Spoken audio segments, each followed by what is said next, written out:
In the current political climate, many people are stressed out and may even be dreading Thanksgiving, the holidays, Christmas, with relatives or friends who perhaps do not agree with their political views. Indeed, even a simple comment can go awry. It's a little like we're all stepping on eggshells and no conversation is safe.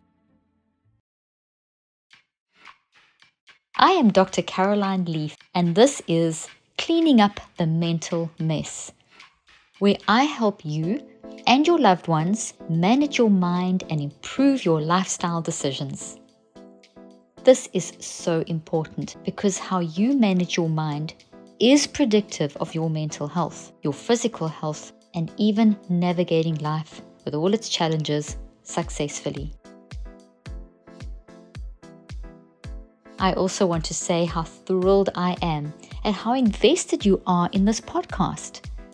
We are becoming a community, and together we can make the world a better place, one changed mind at a time. So please keep listening and sharing these podcasts and get everyone you know to subscribe and leave reviews. They are so insightful and help me help you. Just a quick note before we start.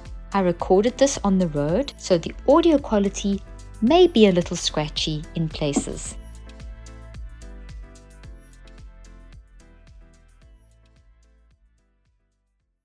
And now back to today's topic. I'm going to give you several useful tips that I use to navigate tricky subjects and manage political stress in my life and anxiety on a day-to-day basis.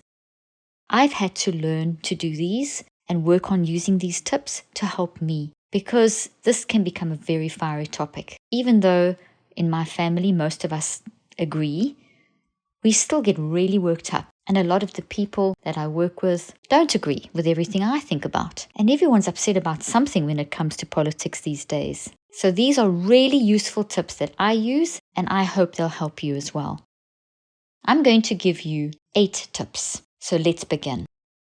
The first tip is one of my favorite, and it's something that you can use for political discussions, and quite frankly, for any kind of situation where you feel like you're being put in a situation where you really have to manage your mind.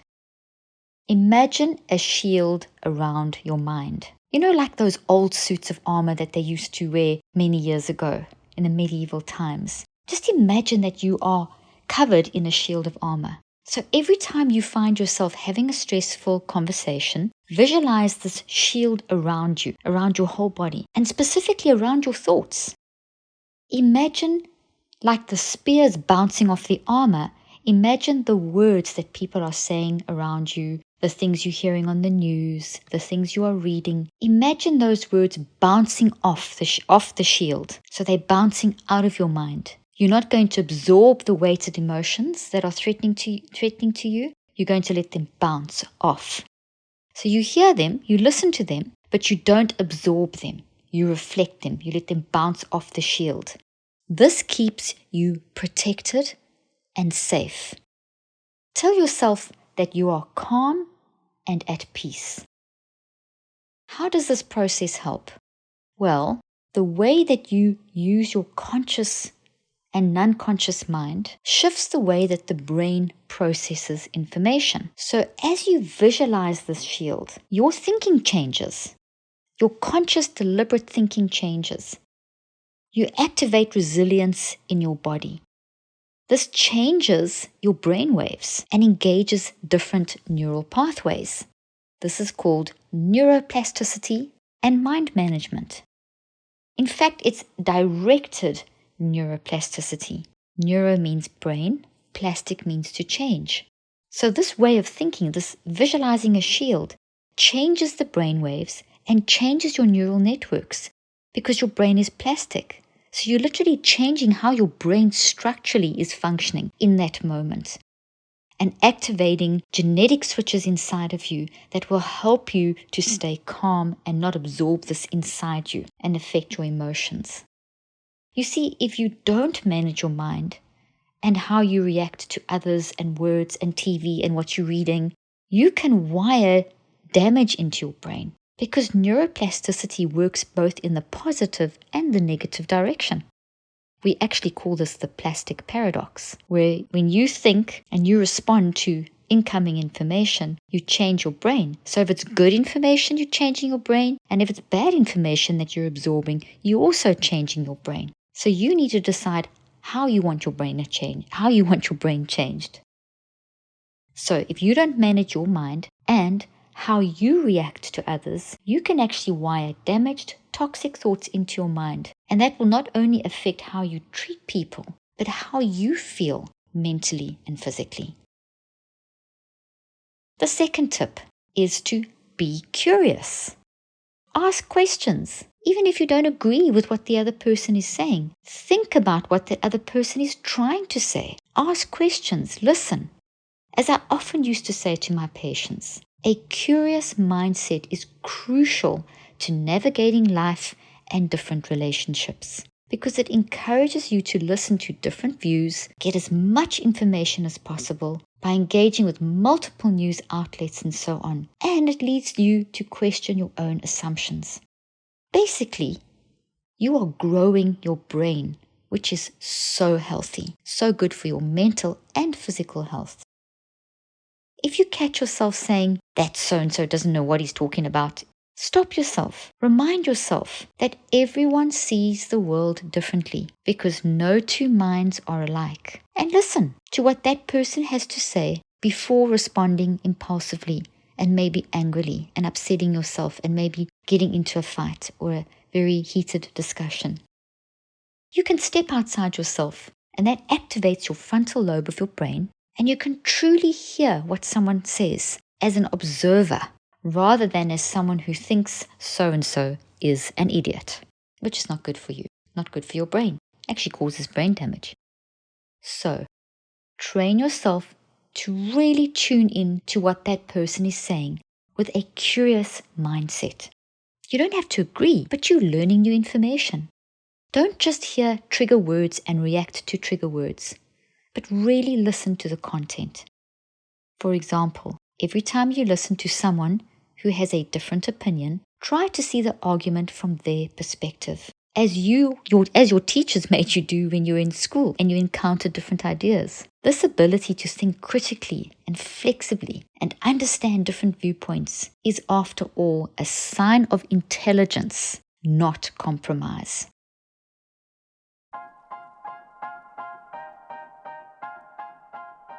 Right now, I am recording this podcast on my phone while traveling between conferences in multiple different cities. Luckily, I have one of my favorite snacks to help keep me fueled and focused: Superset Nut Butters. These nut butters are certified keto and paleo, and the healthy plant fats support sustained levels of energy, cognition, and mental clarity. The main ingredient, macadamia nuts, are scientifically proven to help speed up fat metabolism. Superfat nut pouches come in 5 different and delicious flavors and are perfect for kids' lunches, office snacks, trail snacks, and travel snacks. My personal favorite flavor is the Nitro Coffee MCT. Superfat is offering a special discount just for my listeners. Get 15% off your order when you use the code Dr. Leaf at checkout. Just go to superfat.com and use the code Dr. Leaf at checkout. That's DRLEAF.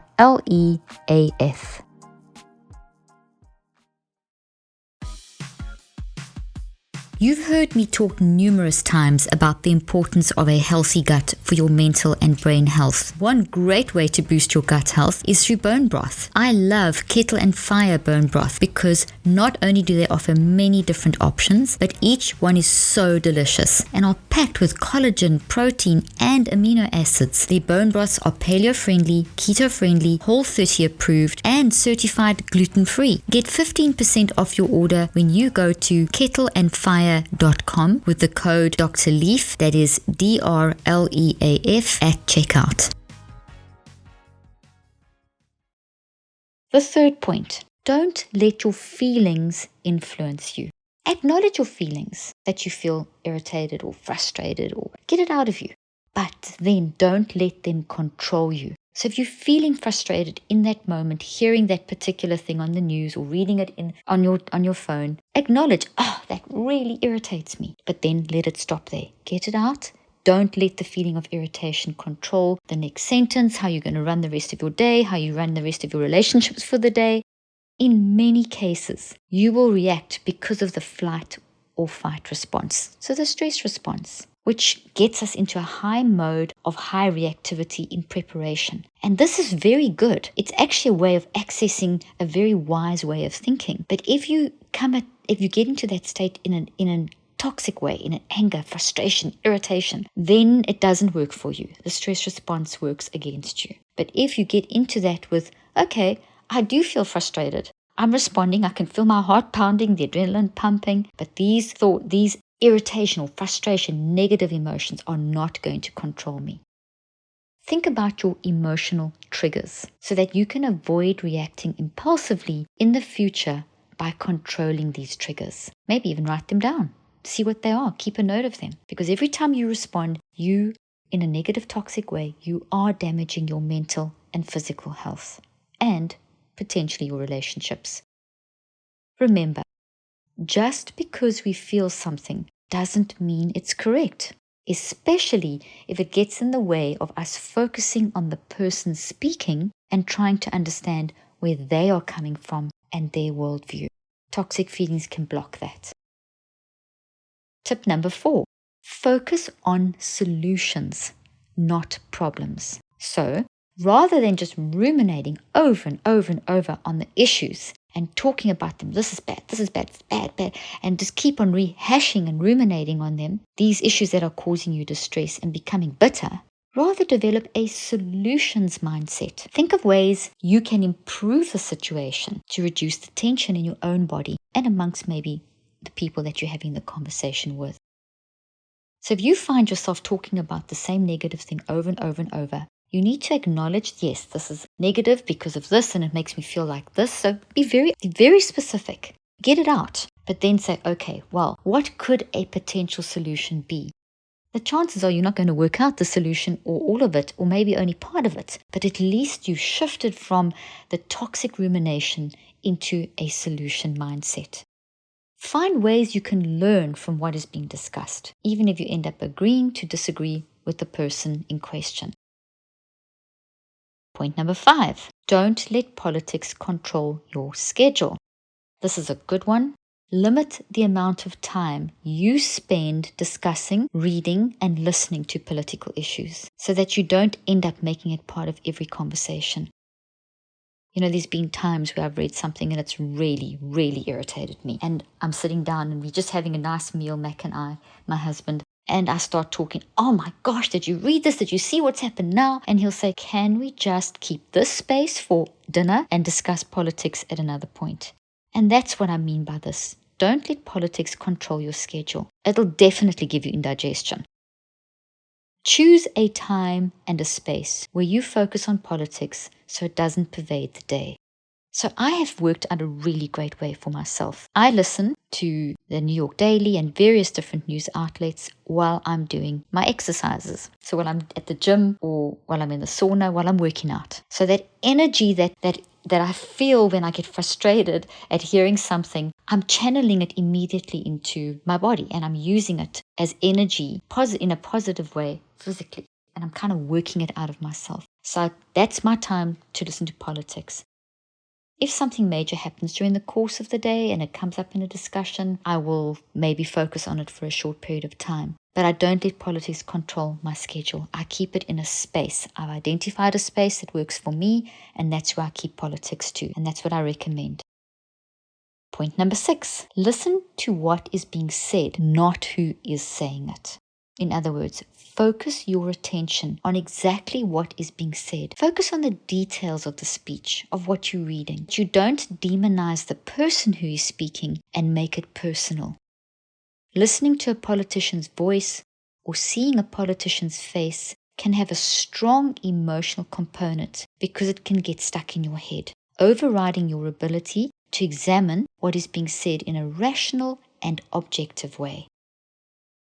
As they speak, what you can do If you're listening and it's starting to get to you, imagine the politicians as tiny, tiny people, smaller than ants, like in the movie Honey, I Shrunk the Kids. This will bring humor into the situation, which dramatically reduces anxiety and can help you listen to what they are saying in a more detached way. Point number 7, read and listen with a compassionate mindset. Compassion diffuses the inflammatory reactions in the body that occur when we get worked up and anxious about what someone is saying.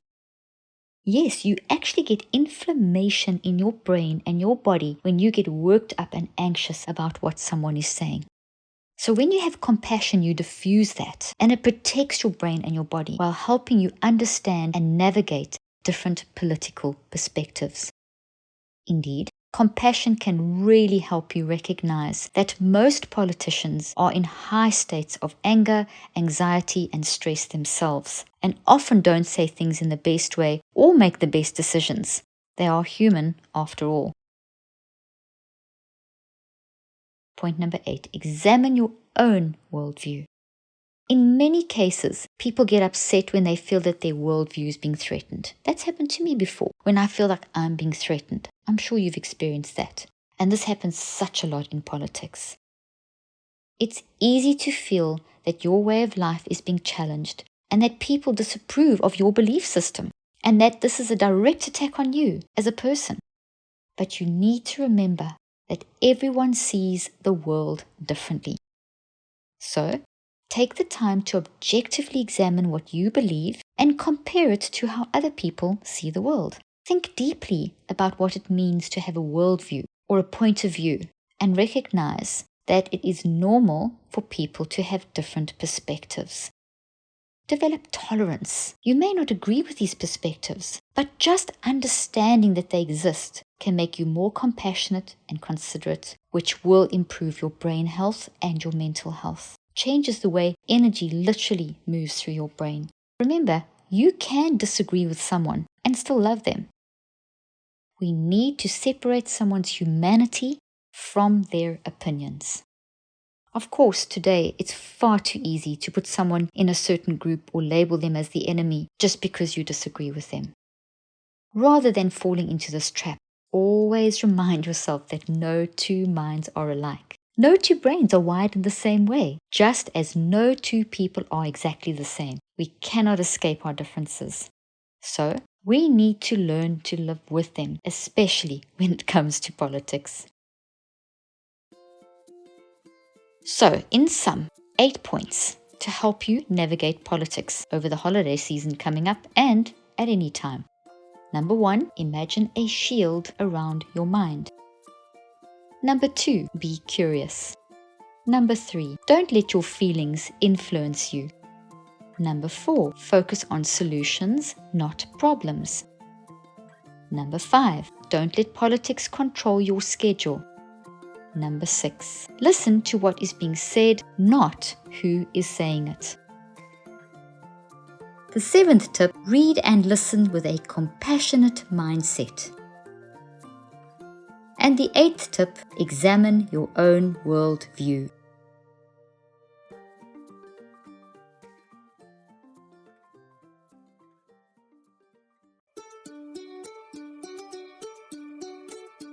I hope you found today's podcast interesting and helpful. If you want more tips and help with managing anxiety, depression, and mental health, be sure to visit my website at drleaf.com and to sign up for my weekly newsletter, where I also include a schedule of my speaking events and so much more. And follow me on social media. I'm on Twitter, Facebook, and Instagram. Just look for Dr. Caroline Leaf. Also, I love seeing all your posts on social media about this podcast. I love seeing what resonates with you and what you've learned. So be sure to continue posting and tagging me and letting me know what you think and how these tips worked out for you. And don't forget, leave a review and keep spreading the word about this podcast. Thank you for joining me today. I really hope you learned something new and helpful. Till then, I'm Dr. Caroline Leaf.